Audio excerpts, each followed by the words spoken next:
and the Pantheon are going, but that's some burly boys in the solo lanes. A Misfortune to stand in the backline, throw out some bullet times, and they have a hell of a lot of AoE damage in these team fights with a lot of teamfight potential, actually, out of the Pantheon, who can mitigate a lot of damage, especially alongside the Braum. That feels a little bit double wally. And then Cuvee on the MOrdekaiser will be very durable come late game. So the issue for me with this Hanwha Life team composition is, number one, you have the MOrdekaiser, which is incentivizing magic resist to be built by Gen.G, which is something that you never want to do with Karthus because it makes him fall off of a cliff. Yeah. In the mid to late game, which is not something that is ideal. You also have a Pantheon, but it's a Pantheon in a lane where he can't establish lane priority. And so when the Jarvan has multiple modes and he's able to just go tank, which is really durable, constantly pressure the Karthus, and a Pantheon who's constantly shoved underneath the turret, relying on Grand Skyfall, the Ezreal being as agile as he is in team fights, and having the Rumble up there doesn't really feel like, to me, it's a very good Karthus spot. And so even though Gen.G drafted a bit bizarre, especially banning the Yasuo away and then rounding out their draft, it feels like they fell into a victory because Hanwha Life just gave it to them inside of the draft phase. Yeah, I mean, there are some added things as well. More of Malmortius is built so easily as a third item on Ezreal. Yes. When it is so comfortable. We saw that even without Karthus being on the other side. A lot of opportunities for nullifying orb. We had a big conversation about this on the Pog State episode 2, which is out now. Came out yesterday. So you can go and check that out for all of your Karthus needs. And I actually want to reference it because we did have, we were having a discussion about one of the LEC games where it was Kassadin Karthus, and I was talking to you about, you know, that the damage variance not being necessarily the best, but you mentioned that, you know, Kassadin picked in that position was smart, and you're just saying that MOrdekaiser isn't necessarily a big enough counterpick to the Ornn to justify going double magic damage on this comp. And Haru, interestingly enough, he has the... we've seen this actually a few times now in the LCK. They're still going Presence of Mind as well as Coup de Grace. Interesting. Rather than going Cosmic Insight as well as Magical Boots, so that you're able to just keep powering into items. So it's a little surprising why Karthus is here in LCK are choosing these runes, because these aren't really the runes in solo queue either. Interesting. And I'm getting my holy water prepared. I don't want to see a first item Morello. Actually, I was watching Monday Night League on the LCS. They were having a bit of a Morello discussion, and they were agreeing with you. Just want to shout out Prolly there for obviously taking his holy water that morning. But a lot of the conversation about you know, why the players must be doing it is an interesting one as well, because a lot of what Prolly was talking about was basically laziness, identifying that, you know, it's got Magic Pen, AP, and health, and those all seem like good stats, so why don't we just build the item? Was interesting because I've basically just heard you mold about it forever. Yeah, and, it's been a year and a half. Yeah, mostly like, but without justification for why they might decide to pick it in the first place, because you were pretty sure that there was no reason to pick it at all. I mean, Haru's taking a lot of damage from his wolves here. There was a really interesting thing that I had on stream. I had a really long conversation while doing co-streaming of LCS, where there was even a spot where there was a lot of healing on the enemy team, and still Liandry's would outshine the Morello in that spot. And I think that was a really interesting one for a lot of people, because Liandry's can even actually outshine Deathcap in some spots, it depends on which champion it is, and like the abilities that you have. But if it's on like a Rumble or a MOrdekaiser, and because MOrdekaiser's passive does so much ticking damage, that anything like a Liandry's is just so extraordinarily valuable.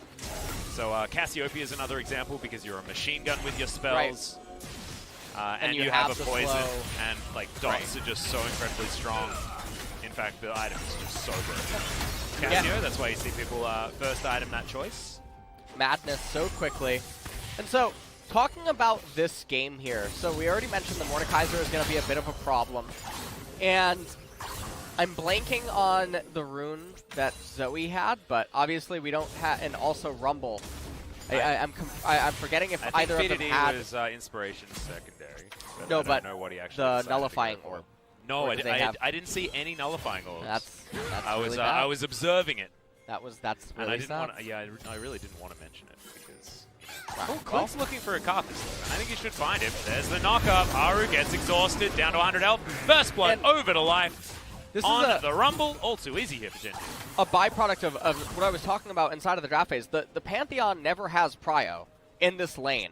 And even though, well, we can view this from one of two angles. Is BDD not doing as well as Cuvee did, or is Tempt doing a really good job? Obviously, we're only getting selective camera pans over to the lane, so it's a little difficult to talk about, but... BDD is one of our best Zoe players. Yes. Basically none. I mean, there's a top 4 that we were talking about as we're going to check out Clid. And he finds a Karthus, and he says, let's go kill it. And you can just see he's able to do this. Zoe has Pantheon completely shoved in. I have no idea what Haru's doing. I'll be completely honest with you. Well, he's not flashing, I'll give you that much. Yeah. That was very easy for Clid.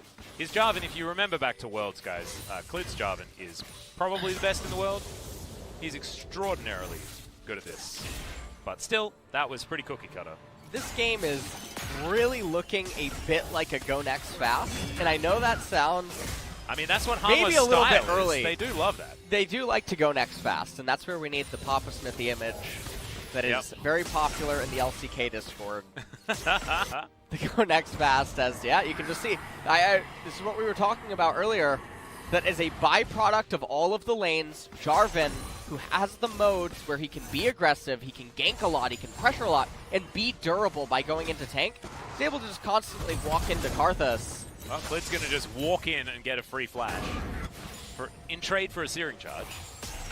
Really nice from Clid so far. He's just not taking too much. Decide that they don't want to actually go for that dive or anything like that because it was 2v2 and they would be underneath the turret. But getting the flash is exactly what he wanted, is he'll go back, clear out his jungle, and then proceed back up top to try and capitalize on that summoner spell that they just collected. MOrdekaiser absolutely a sitting duck, and so we'll now have to play this lane much differently. So, like, unable to stop the backs here as BDD doesn't find the bubble under Tempt. And well, Tempt is staying really close in the CS department.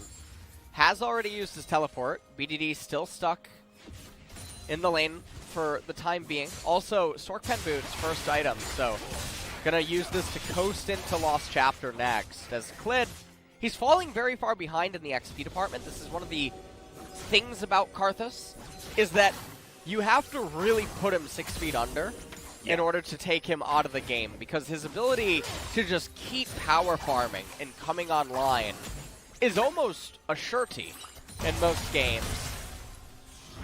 It's just whether or not Gen.G can continue putting on the pressure inside these lanes as well so that they don't give Haru the space to get that work done. As Tempt looking for BDD. Heal has been picked up. Clid, he's just figuring that a Mountain Drake will be exactly where they want to go. We'll see what the second Drake is, and then we'll be able to contemplate the Dragon Souls available also, in our first game of week 3. Okay, so he got 1 magic resistance. It's not very much magic resistance. The Jarvan. Yeah. Wanted to let you know that. He got 1. Well, I mean, who knows? If he survives on 1 health later in this game. Hey, you know, it could... It's happened before. Yeah, it actually did happen. We had a Mountain Drake come into play. Plus, it's only going to be more beneficial the more magic resist that he builds up, you know. True. Any truers? Yeah.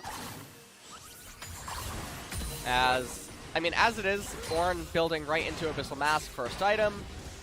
And Ezreal has the tier right now. Pantheon can't really play the game. Karthus does have level 6, still does not have Runic Echo. I do want to talk a little bit about how the Pantheon can't really play the game, but has stayed relatively competitive in CS. This has a lot to do with BDD just shoving waves into Tempt, so that Tempt has no other option but to stick in the lane. He's level 7 now. He hasn't been able to use that Grand Skyfall at all, because BDD's told him that he just can't. Because he's been just making sure that Tempt is always on the screen and dealing with these creeps. So just a little bit of a playstyle choice, I believe, from BDD, who does have the most gold in the game, despite not picking up the first blood. And that's just because he's farming these minions very, very well. So he goes back. That Lost Chapter you were talking about is going to be purchased. And now Clid moves on over to another Rift Scuttler. And denying as many camps from a Karthus is definitely a good idea. So this is one of the issues with teams that draft Karthus without actually getting the Karthus spots is because 3 of the lanes for Hanwha Life don't actually have any advantages inside of them. You have the Ornn that, if he's played right, is favored against MOrdekaiser, and it's really interesting that, much like LCK teams or teams all around the world picking Ornn to set. Hold on. As the Cataclysm, it's going to get a double knock up there as the Ornn Horn comes in. Door is going to block it, but it's not going to save the Karthus. He'll be alive for a little while longer, but there's the Grand Skyfall from Tempt, right in amongst 3 people. Requiem picks up 1 kill, and Cuvee is now moving on down. Clid just slides his way out, and Shelly was helping Hanwha Life over there on the side. BDD looking for some follow-up kills, but Ruler has just been left on his own, and he will be able to take a few plates and continue pressuring this bottom lane. Still an advantage for Gen.G. And so, I mean, it's a massive win. You factor in the 2 plates as well as the minion wave that Ruler ends up getting that Vsta did not. That's kill as well. So, and teleport available for Rascal, right. So he'll be able to get back and protect his teleport turret. As well. And so this ends up really just being a 3-for-1. So Cataclysm comes out, Life doesn't have level 6 yet. He actually gets it on the kill onto Karthus. Equalizer cast, honestly, a little bit late, which was a bit surprising. He ends up casting it as Vsta comes in, and then MOrdekaiser really late to the party. And as I was saying right before this ended up happening, when you pick Karthus, you want to make sure that your laners are actually really good against their opponents. Because if that ends up happening, the enemy jungler feels pressured to gank. And then if your laners are playing correctly, the enemy jungler wastes time ganking, and Karthus accelerates at a speed that they can't catch back up to. Yeah. And it just ends up becoming so oppressive where eventually they'll hit tab, and Karthus has doubled the CS. He's up 2.5 levels on you, and it just feels like a nightmare. But in this instance, because all the lanes for Gen.G are so stable and able to be so controlled, Clid just able to get that initial kill onto Karthus and go into farming. And then not much is really happening here. Yeah, and also now has his Cinderhulk completed, so he'll be a little bit faster. He's only behind 11 CS, which is approximately 3 camps. You could say, I believe he's taxed a few minions there, so maybe 2 camps and a few lane creeps, but otherwise it's all fine. BDD very, very close, getting that Luden's Echo power spike, especially alongside the Sock Boots. It is a fair bit of damage, and also will help the wave clear, which will hold Tempt in position for even longer. He's got Mercury Treads, has built up his first serrated Dirk, but this Pantheon is not doing what we want him to in this mid-game thus far. 40 seconds on the Infernal Drake. It will be either a Cloud Soul or an Ocean Soul. I believe everyone is going to be praying for the Ocean Soul this game. Lehends avoids Paddle Star. He picks up a little bit of a ghost here as he tries to clear out a control ward. Cuvee in trouble though. You can see Rascal, now that he's got that Abyssal Mask, he's real happy in this lane. Only a couple of levels away from being able to start ornamenting his items. And Gen.G is just very happy. Because of the amount of magic damage on the side of Gen.G, Ezreal obviously also even dealing some magic damage himself. Well, as Vsta has the flash, gonna manage to get away there. You can see Clid, once again, he gets a flash, he walks out. He had Flag and Drag there, I believe, unless he used it to get over the wall initially. But decides, once that summoner spell goes in, doesn't move too far forward because Tempt had the ability to follow up. But they're denying any of these follow-up opportunities from Hanwha Life. It's just played really, really well as Lehends. He's in trouble. Clid, of course, doesn't have the Cataclysm, but there's the equalizer. Lehends, the final tick before he gets off. It is going to take him down. As it's supportal combat, the Life does it from extraordinarily long range. Speed8 finds a bubble, gets it onto Tempt, but otherwise he's going to be alright. Doesn't have a lot of mana here. He's going to be asking his lost chapter for the instructions on getting back more mana. I think base is going to be the greatest decision here. This game is really doomed at this point. You're going to have magic resistance start coming in. You already have a stopwatch on Jarvan. And what I was mentioning a second ago before he jumped onto Vsta down in bot lane is this is a really good spot for Clid to actually build Abyssal Mask. He doesn't really deal any magic damage himself. I mean, I guess you have the Cinderhulk burn. But if you're there, you're amplifying everybody else's damage. You're amplifying all of your teammates' damage, and the ornament upgrade for it is such insane value. So combine that with Cinderhulk, it's really good. Really surprising, Rascal went. Rascal didn't go for Karthus. Life very happy about being able to pick up that kill on his Rumble. Trinity Force almost done here for Ruler as well. As we can see, there's been a few moments where Gen.G's been able to really push forward this gold advantage, sitting at about 3,000 for our team, well and truly top of the standings at the moment. After this victory, they will be moving to absolute first place, but Dragon X can pull back ahead with a win over T1 in our next match. But if T1 win that one, we're super close. Yeah.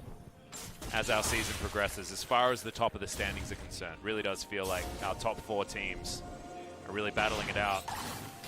Would have been a really fun summer season, you know, with 4 teams all really vying for those world spots. We only have 1 spot heading over to MSI, however. See who's going to earn that honor.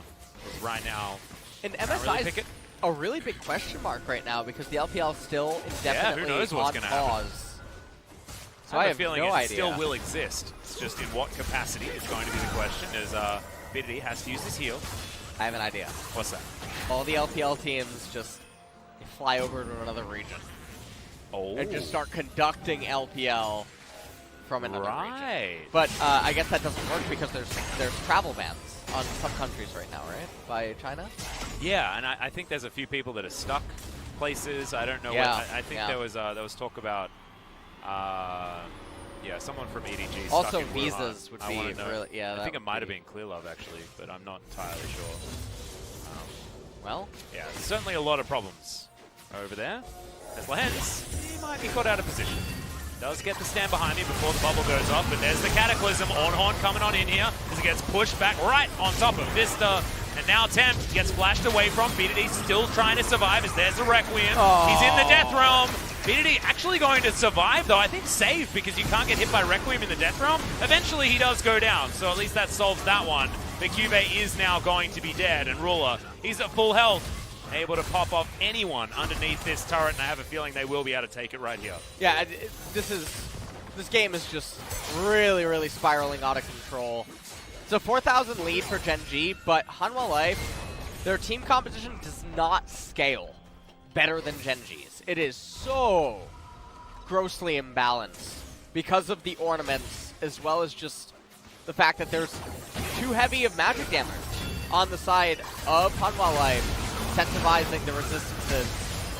So Cataclysm comes out, Ornn ends up becoming Bounce Town, and then watch Haru not even paying attention to Ornn right behind him. Oh, he just got interrupted. That was the problem. Yeah. All right. Thought there was some weird interaction with the Death Realm. My apologies, everyone. Was more noticing Cuvee standing, trying to take down BDD. And eventually getting it, but it not quite being enough. And that gold lead has extended to almost 4,000. And here's the other thing about this, is that there's no Dark Harvest stacks on Karthus. So he doesn't deal as much damage as Haru would probably be used to. And now you look at the items on the side of Gen.G.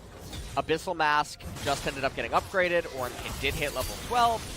You have magic resistance now coming in on Jarvan. I think Zoe's going to build a Banshee's Veil. And you also factor in the Mountain Dragon that has been picked up. So, all that I have to let you know, Atlus, is that if I see that Blasting Wand, an Amp Tome, turned into a Morellonomicon... well, let's just hope that it doesn't get there.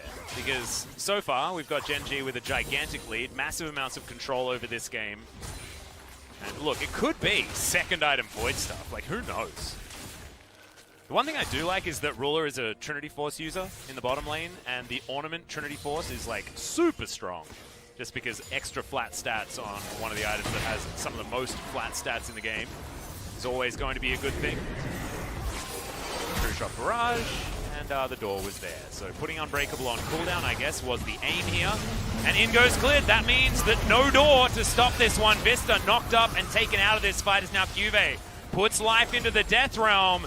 That Scrap Shield will be coming up relatively soon, as now Cuvee getting harpooned by the Rumble and isn't able to take him down in time.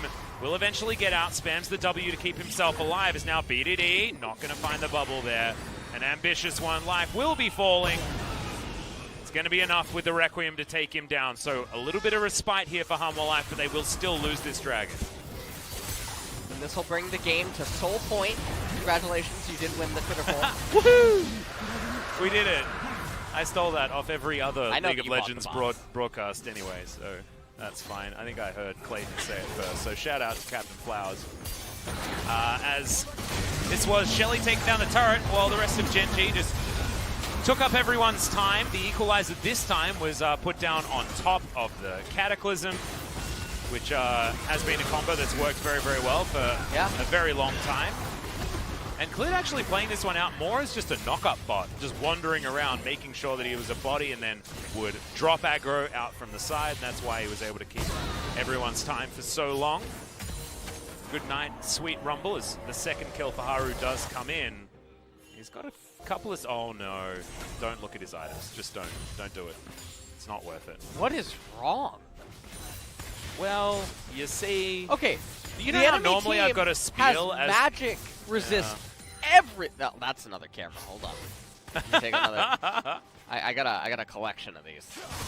Okay. Yeah, this is... Jesus. Well, that's called LS's naughty list. And yeah, I don't think Haru is getting any presents at Christmas. Oh, man. Yeah, that is cold. This has to be the worst Morello purchase I think I've actually seen. Yeah, this is a horrendous one. Because not only do they all have magic resistance, but it's the magic and no healing. Yeah. Well, I mean, Atlus, what are you talking about? Look at the door on Clid on Ezreal. But there's a Mountain Dragon as well on Gen.G. This is so terrible. Haru just has his brain turned off. Yeah, it's when not good. Tab. Hopefully, he just doesn't turn the Oblivion Orb into anything. But even then, they've got too much magic resist, so it's still bad. Doesn't matter. Doesn't save him. Sorry, mate. This is not one of those times on, like, this assignment is never going to get better. Just redo it. There's also the Conqueror on J4, Alice. Oh, that's a good point. Yes, so... Oh, man. When and Jarvan, the Grasp of the Undying on Rascal. When Jarvan hits you for 100 damage and he heals 15%. Yeah, BDD also took Summon a Spell heal, so... Yes. You know, maybe, just maybe, the Morello non-con is just this straight up honestly, the it's best just item ever. Morello shaming. Well, Tempt down to about half health, but the W is going to run out. Out goes Clid, but oh, he actually had enough damage there. I believe that was from the Smite. Was able to take him down in the end. Calculated from the jungler on Gen.G's side. Now Ruler is going to get to work on this top outer turret that still needs a fair bit of damage added to it to take it down. 1-0 and 5 from Clid. I mean, his Jarvan is just so comfortable. Just seems like he knows exactly how much he needs to do in every instance in order to win a team fight. Well, I think that, you know, he's been having a really good performance here this game, and everyone on the side of Gen.G has just been playing extremely clean. Only nuance would be some itemization issues, but pretty much that would be all. As BDD comes in here, Cataclysm to lock up Tempt. And, yeah. All too easy.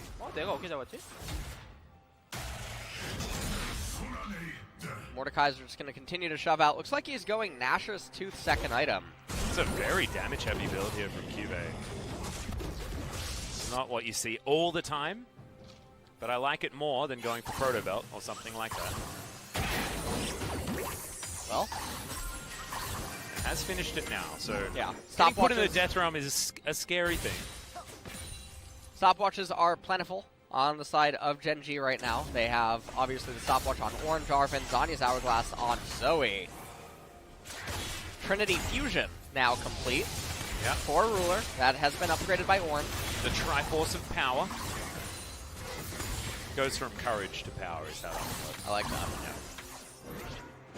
As Adaptive Helm is picked up by Clid. So also, the Burning Face going to come in for life as well, so Rumble has the only item that he'll ever need. Certainly synergizes extraordinarily well with the Equalizer, which is all he's going to be throwing down on top of these Cataclysms that are going to come in. So here in 23 minutes, Gen.G have hit their absolute stride when it comes to teamfight power. 2 items for Ezreal and the Zoe, as well as getting the first main item for life on his Rumble. Should be Cloud Soul easily over to this Gen.G squad, and they still have a control ward on the Baron Pit, so it's not like it's going to get traded or anything like that. Clid over to the side, just trying to block people out. As the bubble lands onto Haru. Oh my goodness, Lehends moved out of the way. There's the equalizer. True Shot Barrage will complete that kill, but he's alive for a little bit longer in his passive. Cuvee has put Clid into the death realm, but he has that stopwatch from earlier. Death's Grasp comes in, Clid gets all the shields and doesn't even go down. Ruler picks up that kill, and Gen.G say, Cloud Soul or Baron? Yeah. Maybe the Baron's what we're after. Well, they are prioritizing the Baron. I think this is actually a great choice. You can see the pings by Vsta, though. BDD reading this knows, okay, well, I see what you're trying to do. And it's a good decision by Vsta. He should be actively looking to think about things like that. Like, okay, they're getting the Baron. What's the best thing I can do in this moment? Yep. Heads over to the Dragon to try to deny it. Not going to be able to. Just a heads-up play here from Gen.G, identifying exactly what they're able to take. And now it should mean that the Baron will allow them to get the Cloud Soul. As this is the power of not only Zoe, but BDD's beautiful Zoe and a coordinated team, right? Like, the follow-up after you get that huge of a chunk from this squad is just insane with the range of Equalizer and True Shot Barrage. As Clid, oh man, Cuvee most certainly was a little bit rigged in that moment. But sometimes, Haru, when you buy the Forbidden Book, you don't like what you read. And I think he skipped to the end and saw a defeat screen. I mean, you didn't see good things in Morello. Yeah, you know how there's those people that, like, whenever they buy a book, they open it up to the last page? Yeah. Yeah. Is that you? No, I'm never like You're that. never like I that? hate that. Like, You're honest? why would you do it? You're just giving away, like... why do you think Leandre's image is crying tears of blood? Probably read Morello. Yeah, that's the problem. This is the savior of Morello. Okay, Tempt overshoots Ruler by just a little bit.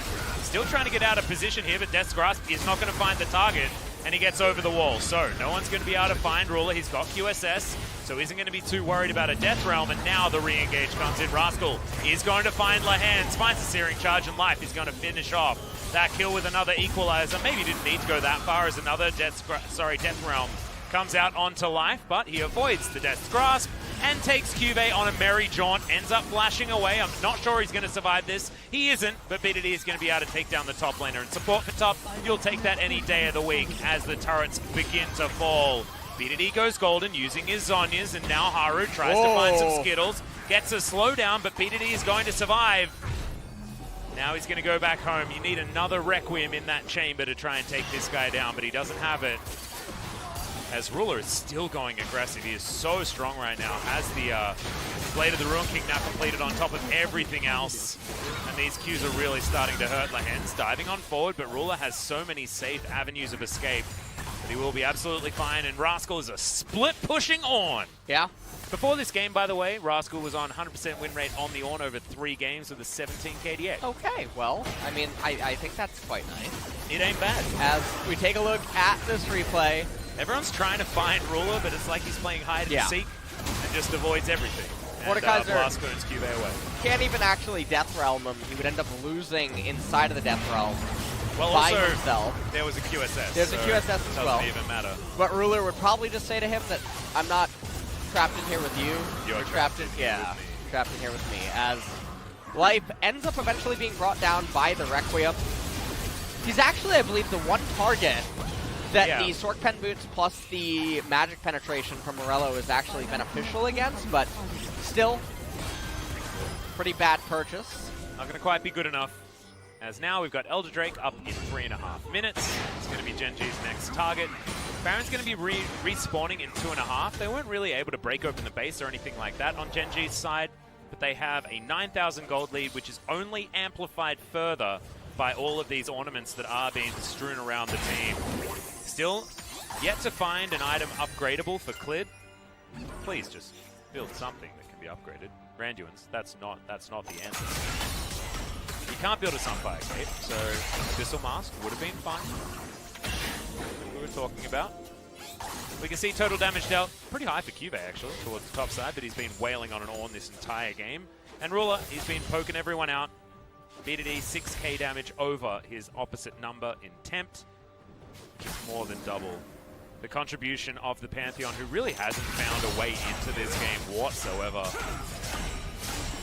And I mean, Pantheon pick just really didn't work out. It came in at a really awkward point inside of the draft, wasn't able to really achieve anything, and this ends up looking like one of those drafts where you can walk away from it and be like, yeah, we got really good champions, and then you see how the champions actually stack up against the opponents, at what points they come online, how do they function, and it's just not a draft win at all.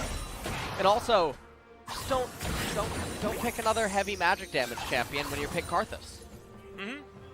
And also, it's hard to pick it into Ornn anyway, because he loves building Abyssal Mask regardless. So it makes absolutely no sense.